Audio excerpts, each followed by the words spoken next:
আমাদের যে কার্যক্রমগুলো আছে, যে পদক্ষেপগুলো আমরা ঈদ যাত্রাকে নির্বিঘ্ন করার জন্য নিয়েছি, সেই কাজটি ঠিকঠাক মতো হচ্ছে কিনা আমরা কিন্তু আমাদের জায়গা থেকে মনিটরিং করছি, এবং প্রত্যেকটা কাজ ঠিক হয়েছে কিনা আমরা একাধিকবার প্রত্যেকটা জায়গায় গিয়েছি। আপনার এখানেও একাধিকবার এসেছি, আজকেও এসেছি, যদি প্রয়োজন হয় আবার আসবো।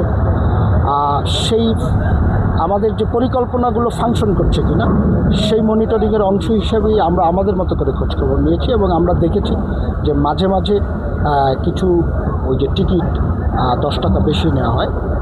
আমি যখন নিশ্চিত হওয়ার পরেই আমি তার সাথে কথা বলেছি এবং আপনাদের সামনেই কথা বলেছি।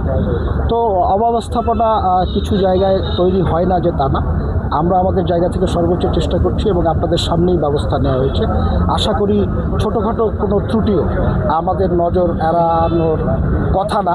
তারপরও আপনাদের কাছেও আহ্বান করব, আপনারা যেন বিষয়গুলোকে আপনারাও আমাদেরকে সাথে থাকেন এবং সহযোগিতা করেন। আমরা যে পদক্ষেপগুলো নিয়েছি, আপনারা দেখছেন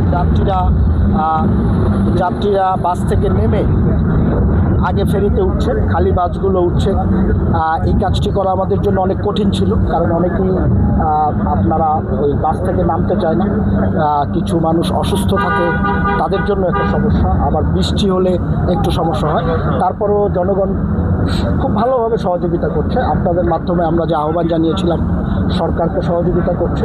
এবং আজকে আপনারা দেখছেন যে ঈদের ছুটির পরের দিন সবচেয়ে বেশি চাপ থাকার কথা। এখানে কিন্তু খুব সুন্দর এবং নিরবিচ্ছিন্নভাবে সব কিছু চলছে। আমরা আল্লাহ রাব্বুল আলামিনের কাছে সহায়তা চাইব যেন উনি আমাদের উপরে রহমত করেন এবং আমরা শান্তিপূর্ণভাবে ঈদ যাত্রা শেষ করতে পারি এবং ফিরতি যাত্রাটা নিশ্চিত করতে পারি।